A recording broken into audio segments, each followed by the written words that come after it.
and welcome. Good morning, good afternoon, good evening. Very excited to welcome you to the first session in our Culture Change Roadmap webinar series. Today's session will focus on the theme of consulting in a digital world. Will the consultants get productized too? I'm Nellie Stansbury, Denison Consulting's Director of Digital Marketing, and today I'm joined by several other members of the Denison team, Dr. Dan Dennison, Chairman and Founding Partner, Dr. Gayatri Pandit, Director of Enterprise Solutions and Productization, and Dr. Margaret Gorman, VP of Sales and Marketing. Before I briefly overview our firm and introduce Dan and Gayatri further and turn things over to them, I'd like to encourage you all to utilize the chat and Q&A features below. Please test their functionality by sharing where in the world you are joining us from.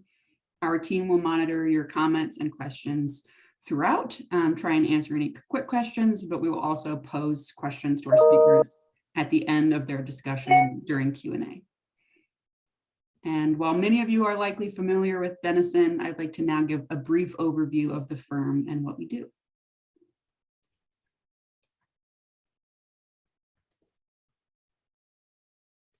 Denison Consulting is a firm focused on large-scale culture transformation and leadership development, headquartered in Ann Arbor, Michigan, with a European office based outside of Zurich, Switzerland.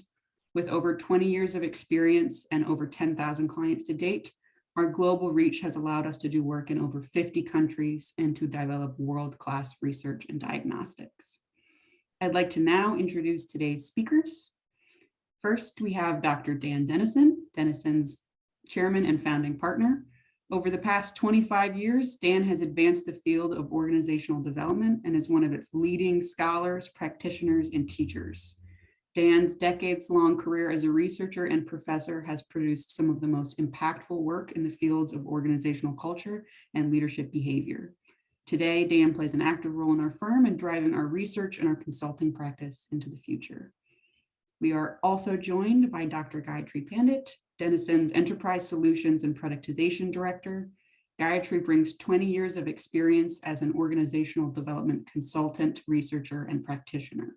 She is an accomplished human capital strategist with experience leading projects in the federal government and private and nonprofit sectors. Gayatri leads Denison's productization process as part of our growth strategy. Welcome, everyone. I'd like to now turn things over to Dan and Gayatri to get things started. Over to you, Dan. Thanks so much, Nellie and Margaret and Gayatri, for getting us all organized today, and because we want to share some of our thoughts about the impact that digitalization is having on the field of consulting, and especially on the part of consulting, on culture change consulting, organization development consulting. Because there's no question that digitalization has dramatically changed the way that we access expertise and changed our expectations. I was trying to fix a leak in my kayak at my daughter's weekend or so ago, and I did what we all do now when we face a difficult challenge: is we go to YouTube and we find one of the millions of videos that have been posted showing how to do it. If I'm trying to figure out what time is it in Bangalore and Sao Paulo, Southern Hemisphere is really strange because the time zones change. We spring forward and fall back. It's going the other way, Southern Hemisphere. And so, then if you're coordinating a call with somebody in Indianapolis, where each county has a separate time zone, what do? Well, you go and you get an app, and you enter those places, and it tells you what time. And even our Outlook or Zoom help us calibrate that real time. It's changed the way that we access expertise and the expectations that we have about services and how they'll be delivered. And so how will this change, how will this influence the world of change consulting? We've all seen the growth of SaaS-based subscription models, software as a service, And you subscribe and you click here, you get your password, and that's where you access the resources. And so this development, which has had a lot of impact on the survey side of our business, we also think that it'll have impact on the consulting side of our business. And of course, it's always a combination of those two things. So this webinar gives you an overview of our consulting practice and the framework that we've developed for kind of capturing these resources that we use to support our different projects, and to share some thoughts about how it's evolving and make some predictions too about the future. So that's what we're up to today. And thanks so much for joining us. If you've got questions, please put them in the chat. Nellie will kind of curate and monitor that, and either take questions as we move through the process or at the end. So, you can see on our next slide the approach that we've taken to our practice. Several years ago, working close collaboration with a number of our consulting partners, we created this model that we called the path to high performance, because we were trying to describe a fairly generic change process that would fit well and would help support our practice and the work of our consultants. So, we created a 7-step process, and we start with discovery and move to planning, diagnosis, where we collect data, make sense of the current state, have some honest conversations with those results, and use that to drive action planning, implementation, and make sustainable improvement. So, we've also, as we've worked with this model for a number of years, we've developed a lot of resources at each stage that we share with clients. And, it's kind of become clear to us that it's a good time to make these resources available to clients and partners through a new model, a subscription model, where we're organizing all the resources that we've developed over the past 10, 20 years, doing several hundred change projects each year. We want to make that available and accessible to support the work of our clients and our partners. And as you can see in the next slide, at each stage of this process, we're asking some key questions, and that's how the website, the PATH website that we're going to share with you today, is organized. We start at the discovery stage, and we always try to start the discussion with, why is the culture of the organization important to the performance of the business? Framing the business case, framing culture as a business issue, we found is a really important place to start. It takes a different form in every organization that we work with.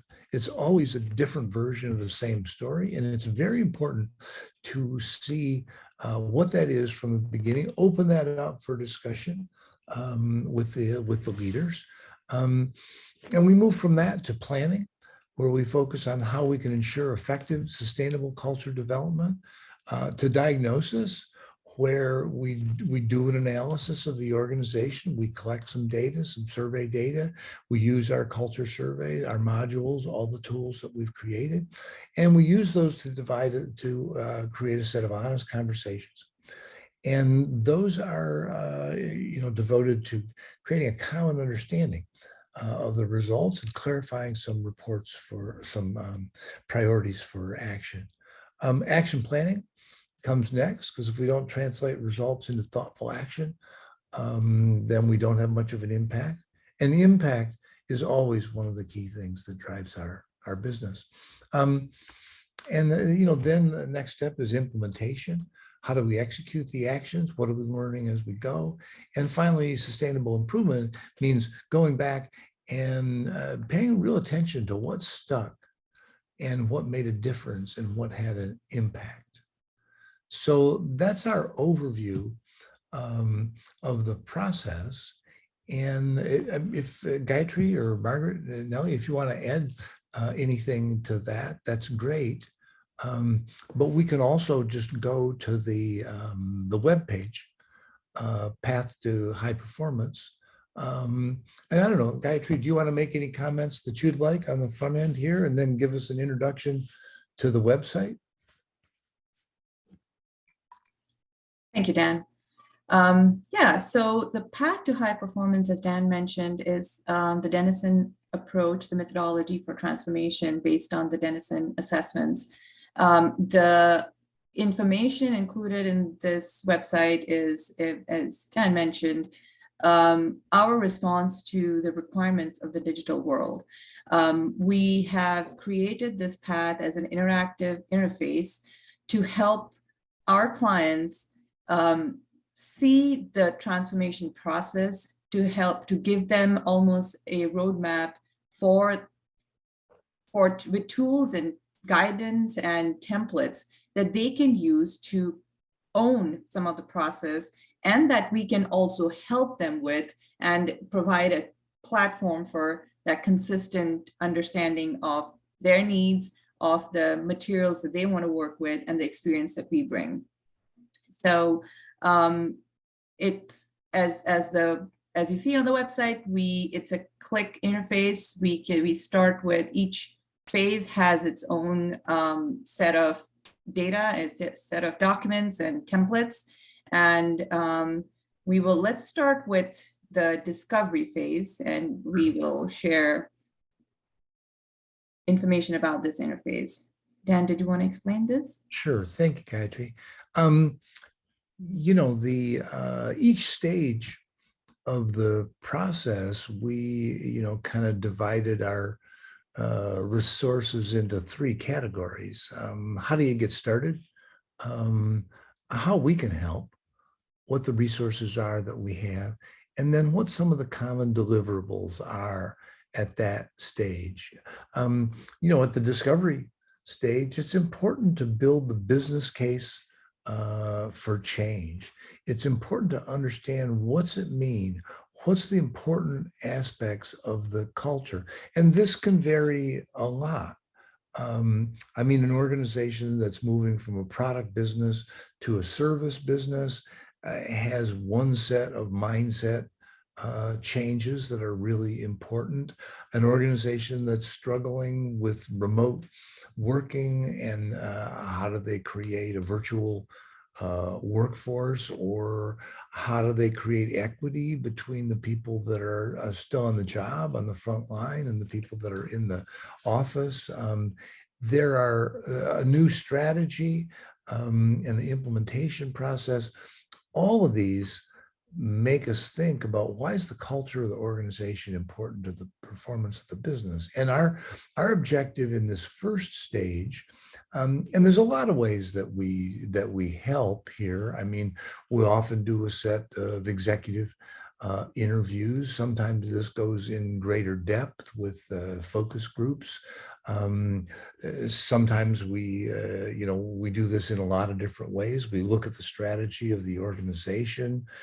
We map that to our model. We look at the level of alignment for the team, within the leadership team, and think through how we can create greater alignment there. And we also are always trying to understand what's already going on. Organizations are not blank slates at all.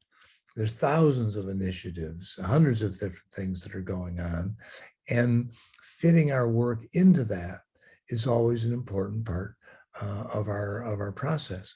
Building the business case for change is really the core of that. And I think if we click on that one, then we've got an example here. And you see here with getting started, there's a secondary page in each of the phases where we start to organize the different resources that we have. But yeah, click on this one, and that takes us to a discovery business case scenario with a large government agency that we were working with. And this is a pretty thorough business case. And it's centered around DEI issues. And so this, went in quite a bit of depth in terms of why is the culture a key part of the case for change. Many of the organizations that we've worked with come to DEI with at least part of the leadership thinking that this is about compliance and hitting the numbers, and it's about categories and numbers. And yes, that's true sometimes, but more importantly, it's about a much deeper culture change. And until people feel it, believe it, think it's part of their mindset, you really don't see the change in policy and procedures that is required to drive real change. So, this is just an example of a business case that we developed with a client. And there's a number of case examples throughout this about how we moved ahead at each stage in the process. And the deliverables from the stage of the discovery process. Let's go back to one more back, return to discovery. One of the things that we're always doing in terms of deliverables is presenting the key themes back to the leadership, clarifying our take on why the culture of the organization is important to the performance of the organization, the business. And then that's kind of the test, is how well those themes resonate for them. So those are a few comments on the front end on the discovery process, but now let me hand things back to Gayatri, and she can take you all through the planning process. Thank you, Dan. So as Dan mentioned, the main question, the focus area for planning is how can we best ensure effective and sustainable culture development? There are multiple choices for the direction that can be taken with change, as most of you know. But it is important to remember that planning for change in isolation is counterproductive and even risky in many ways, especially in this environment of digital transformations. There are many efforts likely already underway that are designed to shape an organization's culture that are stemming from different impetus, from digital updates, from changing digital roles. The focus of our approach is on the alignment of the assessment actions that are within the framework of the organization's change interventions. So as part of getting started, understanding the main sponsors, key milestones, players, all will be in the context of helping the client think through all the different parts of the transformation. In the context, in particular, planning interventions that focus on both the organizational and the leadership context, the leadership behaviors are critical for success of any change intervention. An example is we worked with a petrochemical firm where the culture assessment indicated a pattern that suggested that highly adaptable leaders were far more agile than the organization as a whole. In this interface, we've provided tools and templates for building a plan and showing the interdependencies across the phases. For example, we have a template and guidelines for the governance structure, which can include responsibilities for the executive sponsor in terms of providing context and vision, explaining key decisions, making sure resources are provided. The governance structure could include team lead responsibilities, such as problem solving, thinking of key focus areas, especially if this is a digital transformation that lends itself to agile teams. And in the case of culture change, we will also include responsibilities for culture change champions who will track accountability measures or lead adoption of new behaviors and tools. Another example of productizing or standardizing the process is providing a project plan. Actually, Nelly, could I ask you to go to how we can help and share the example of the project plan template that we offer. And this template is structured to the key activities of each phase of the path to high performance. So if you go to slide 2, you'll see that we offer timeframe estimates for each of the activities. Dan talked about the executive interviews. We work with executive alignment. We identify potential stakeholders and deliverables from each phase.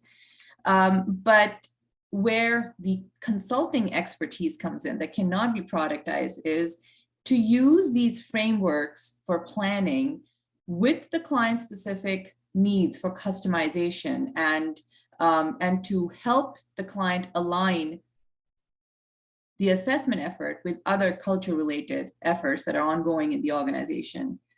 Nellie, could I ask you to go back to the planning page? Thank you.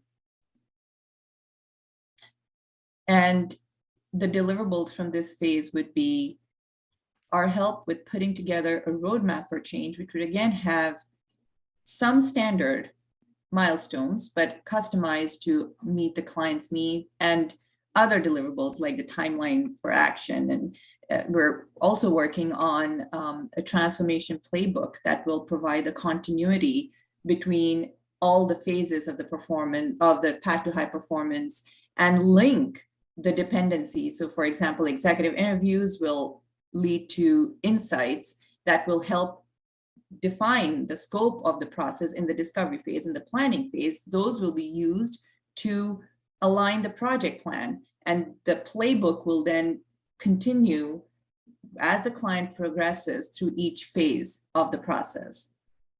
And this takes us to the diagnosis phase. Yeah, great. Thank you, Gayatri.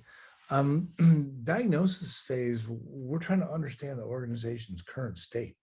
And, you know, we begin the discussion getting started about what questions should you include in a survey or a set of interviews or, you know, other analysis that we do.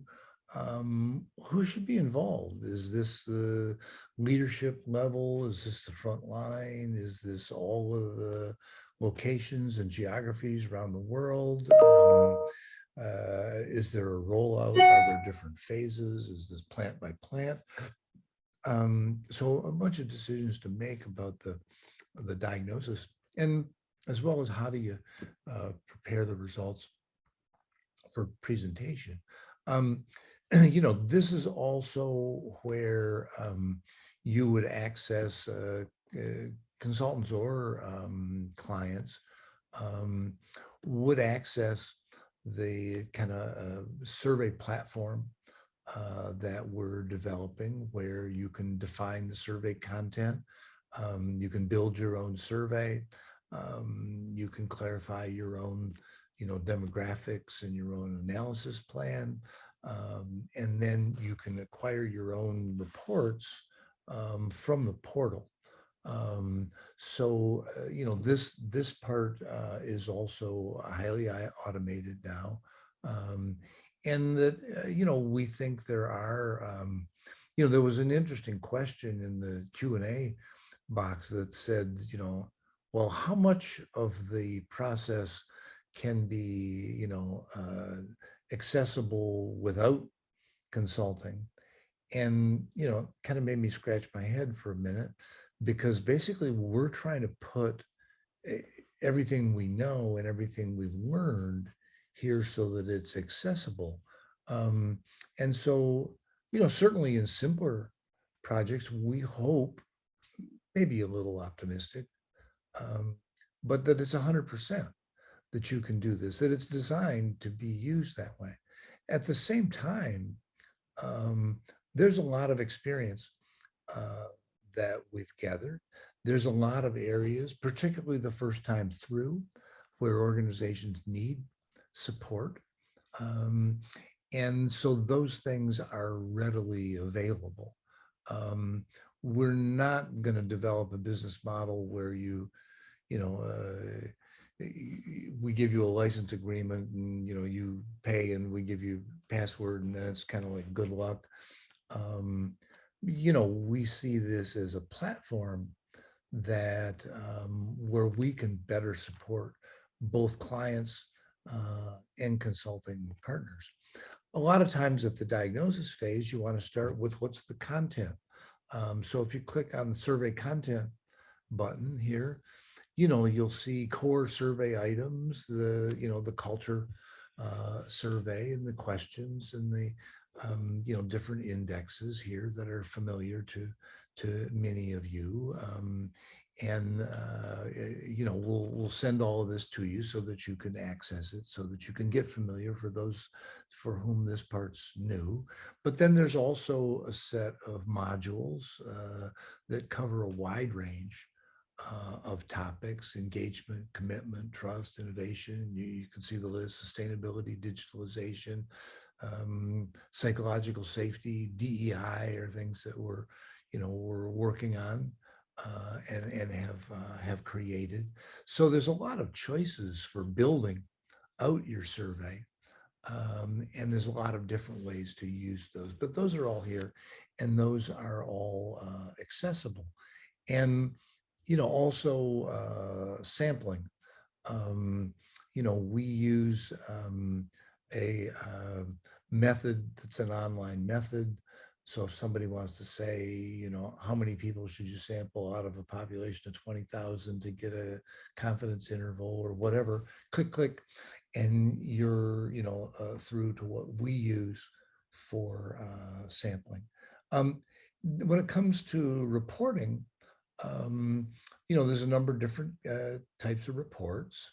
And of course, this will be, where you'll get your, your reports, and we can show just a, simple example of how you click through and you get a report on your organization, and there's, items, and then there's segments, and, all of those modules, and that's where they access the data. And then there's also more more sophisticated analyses. One of the things that we've now automated is driver analysis, where you want to, suppose you're interested in level of innovation, and you want to know what aspects of the culture are most significant to driving innovation. Well, a driver analysis typically looks at the predictors, the culture measures that have strong relationships to the level of innovation. And then we, look at the scores that are weak and need to improve, that are strongly correlated. Those that are kind of in the middle zone, that are also, strongly correlated, but among those, the ones that are at an average level, and then the ones to sustain, because you have strengths in your organization. That's what is the foundation for innovation, and those are also important to sustain in order to remain an innovative organization. So this is just an example of how more sophisticated analyses are also available through the website, through the portal. And the deliverables at this stage are a complete set of survey results and the reporting analytics that you can access, but also a plan for how you're going to share those results, how you're going to communicate to the broader organization about these. And as Gayatri mentioned earlier, we also capture everything at each one of these stages in the transformation playbook, so that we have sort of a running record of decision points and work that's been done at each stage. But from there, we go to honest conversation. So I'll hit the ball back across the net here to Gayatri and let her give you an overview of the work at the honest conversation phase. Thank you, Dan. The focus of this phase is to create a common understanding of results and priorities. And for those who have worked with the model and results, there is a lot of richness there. And there are many ways to interpret all of that differently. The Denison team helps with identifying key points of leverage for improvement and prioritization based on all the quantitative and qualitative data that's been collected. But we also work with clients to identify which of the multiple ways of sharing this information with the whole organization works best for the client. So regardless of the digital maturity of the organization, facilitated conversations with senior leaders and key stakeholders that occur in the getting started part of this phase are crucial to discuss themes and insights regarding the current state of the organization and the business implications, and also how they would like to cascade the results throughout the organization. So these discussions could include executive team, senior leaders, and those groups of employees that might be responsible for taking action based on these results. In our experience, responsibility for taking action and sharing results has often been placed with cross-functional or integrated culture action teams. These teams are somewhat the center of gravity for the culture change that is expected to emerge from these conversations. An example included senior leaders who asked us to help with a workshop with their global HR business partner team. And that's the workshop for these individuals was intended to help them understand the results so that they could then have these conversations with leaders of the different business units and help those leaders understand how to interpret the results for their organization, for their business unit, but also understand what that meant for the global organization. So on the PATH interface, we offer guidelines for such facilitation. Sometimes the sharing of results is just that, sharing of results, and the leadership team decides how they want to use those. But very often, and we found this to be most successful, these are facilitated conversations. And on the website, we offer materials to help with the facilitation, to help structure these discussions, to help present the content of the results and insights. And we know that digital platforms offer multiple options for sharing information and reaching consensus. Where we bring in expertise, which cannot be productized, is understanding which of these virtual collaboration tools truly help with reaching that consensus, which are primarily useful in just sharing results, but may not be as useful in having those conversations. And when do we need to have those real-time conversations, perhaps with senior leaders, perhaps with key stakeholders, to discuss those differences that are not easily productized.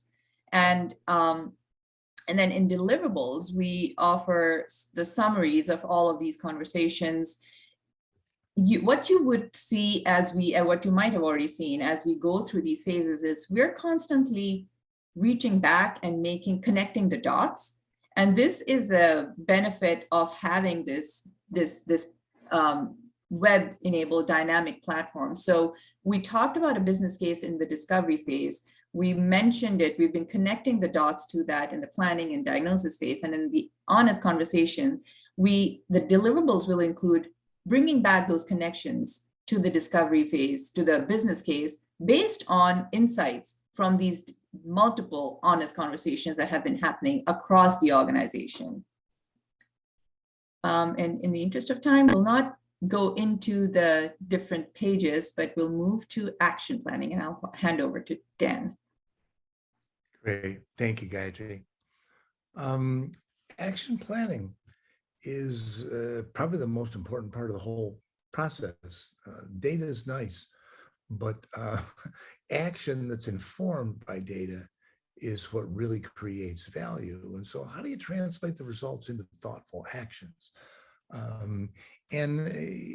We start with the sharing of the results, key themes, main priorities for action, And, you know, we give some different examples in here about different ways to approach action planning.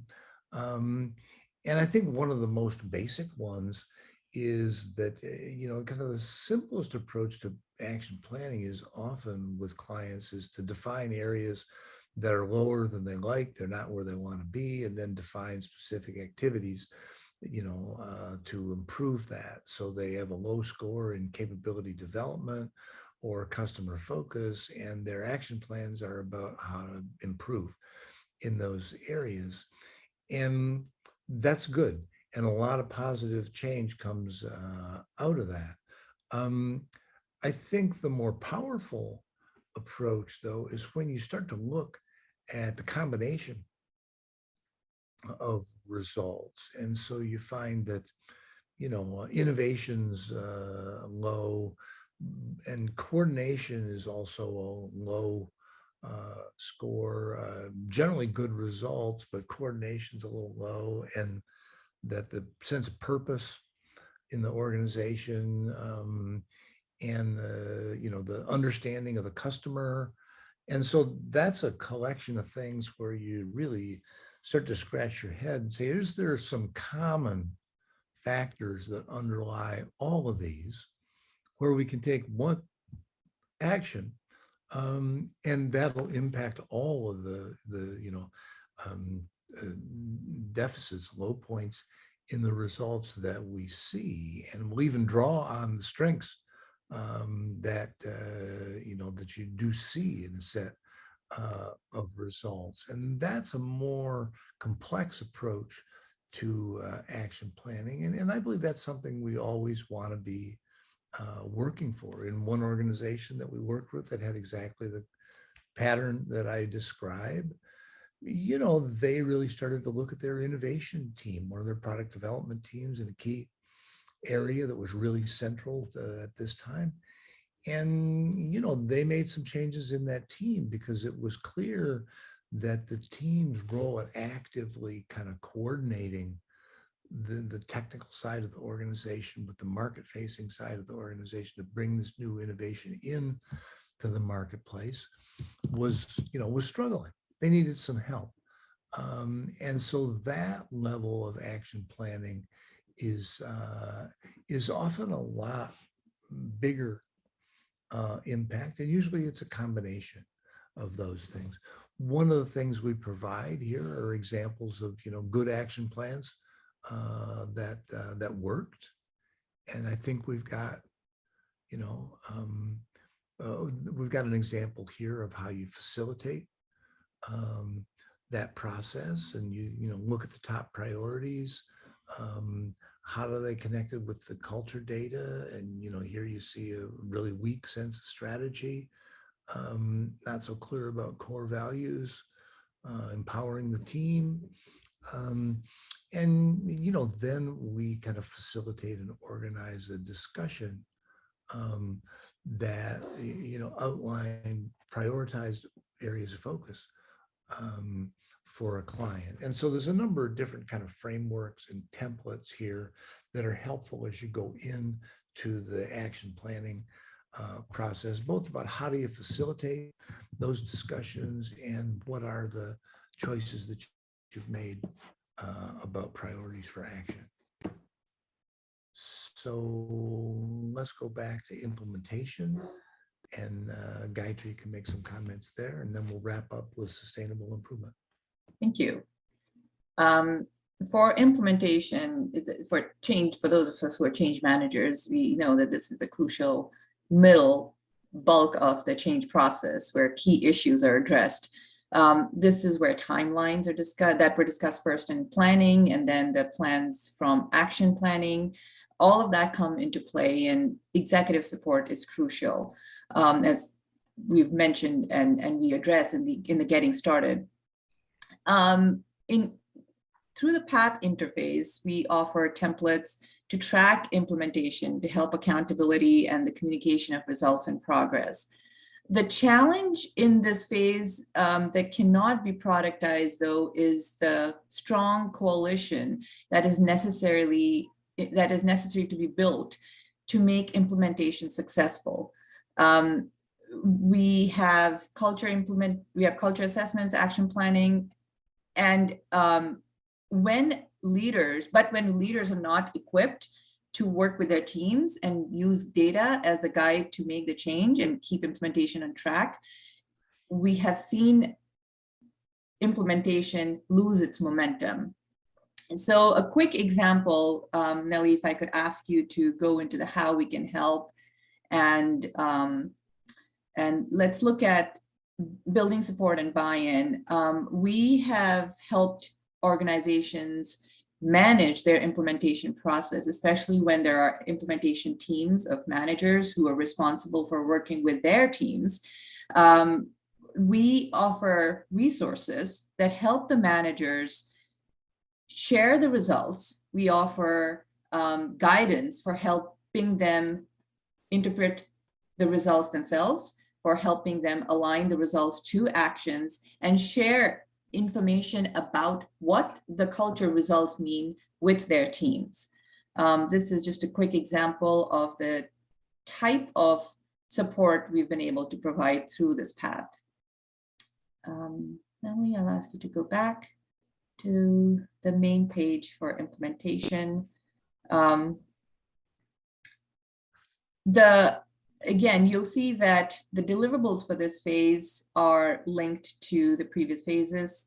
We are aligning the implementation plan with the objectives and priorities identified in the action plan, continuing with monitoring the governance and accountability of progress with the implementation through the governance plan and the business case, and understanding the change management best practices, that communication is important, and we've referenced ways of support that we can provide with developing communication plans that are aligned to the culture assessment. Implementation also includes a revised culture plan that is included as a deliverable, a template.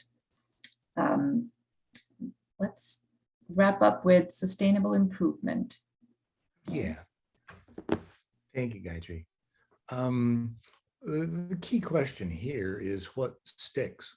And usually, looking 3 to 6 months after the process began, understanding what's sticking and why, what the impact has been.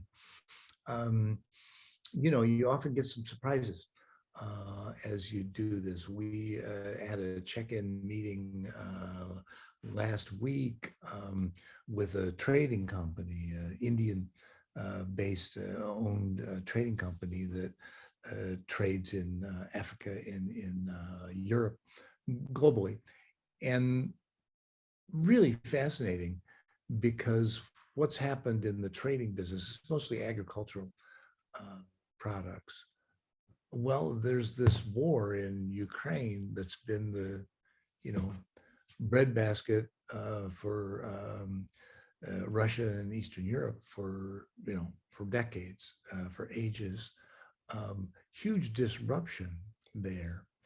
And, so in some ways that helped, that slowed things up, in terms of the planful, formalized, HR-led rollout of a set of change initiatives that came out of the survey process and the whole process. And so it's like, yeah, we need to check in again, because that's really been a difficult time with, dramatic change. However, one of the key parts of the business case for change in this organization is that they had, very, very well performing business verticals that were kind of fiercely independent, each, doing their own business, trading in one kind of a commodity or another. And an emerging global group function that is building an organization that, encompasses all of these verticals. And the really fascinating part about this is the discussion about how the disruption in the commodity markets really highlighted the need for them to create a stronger group function, because in fact there are some underlying dynamics that affected all of the business units. So stay, connected, check back in. Far too many projects that we've done have had great action, great momentum, but the follow through didn't have the impact that everybody hoped. And so, we've become really conscious of just what a rich, part of the process this is for learning and for taking the next step in impact. So we have about 15 minutes left, and so we'll call an end here to the tour of the website. If you have interest and if you want to do a test of this, you want to use it, please just let us know. We're getting close to a beta stage of this, but it's pretty complete, and love to share that with any of you. What we'd like to do for, just a short hit here for 5 minutes is share some of our thoughts about what are the targets for productization? How far can you go? What remains that is saying, no way the consultants are getting productized too, but their focus and their impact is going to be more on these areas rather than those. Gayatri, if you can start us off, that'd be great. Some of the consulting challenges. Sorry about that. So as with all other industries and disciplines and practices, OD consulting is facing its own challenges, as we are all aware, navigating within the digital world. As we thought about what consulting means in the digital world and which parts of consulting can be productized and developed, and as we develop the structure for the content, structure and content for the path interface that we just walked through, we needed to think about aspects of organizational dynamics that are heightened in the digital age, and also keep in mind the aspects that are not as yet in the spotlight or have not been emphasized, but we know as a community that these are just as important for successful change. And we've seen these come up in conversation often.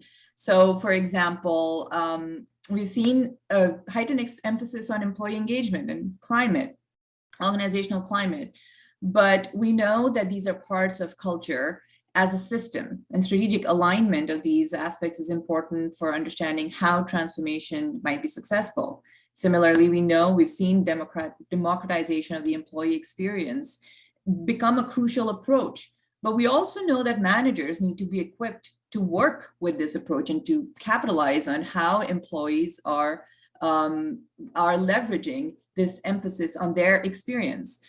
We've seen telework, remote work, hybrid work, and different types of organization design take root.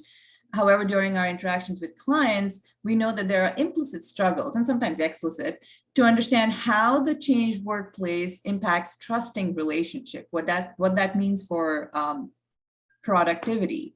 We know organizational decision-making is supported by multiple forms of accessible data, but we know it's not always a straightforward approach to take transformative decisions by internal change agents.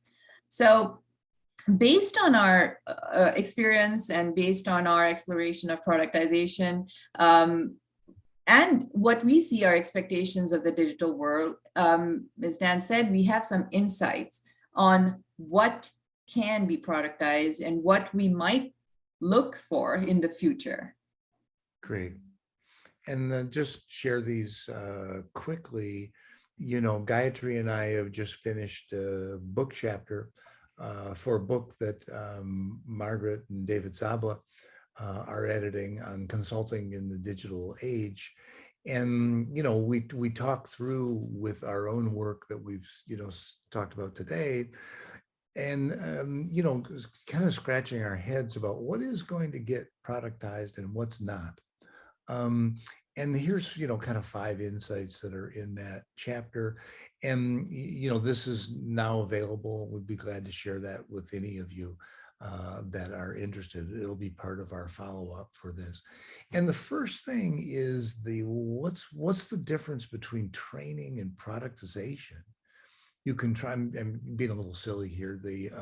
If you can train consultants, why can't you productize consulting? Well, it takes a long time, and this, experience is a, component of it. But one thing that becomes really apparent as we go through the aspects of this that can be productized is that, yeah, the different resources are good, but this is a learning process. And in cases where the organization wants to learn the knowledge, the content, the expertise of the consultant, setting it up this way so it's basically a learning tool can really have a valuable impact. Another question, and Leb Tenenbaum, sent in a text on this, about how important the third-party perspective is to making a safe environment for discussion. And you can't productize third-party perspective. You're an outsider, knowledgeable, well-connected in the organization, but you still have a different set of risks. It's a little safer as a third party to stick your neck out a little further, and sometimes that's badly needed, and that's hard to productize. IP-rich solutions where there's a lot of background, there's research, there's technology, there's assets and resources. These are ripe for productization, and in fact, this whole subscription thing is I think is a big change in how people access expertise. It's not just about, using YouTube to fix your kayak.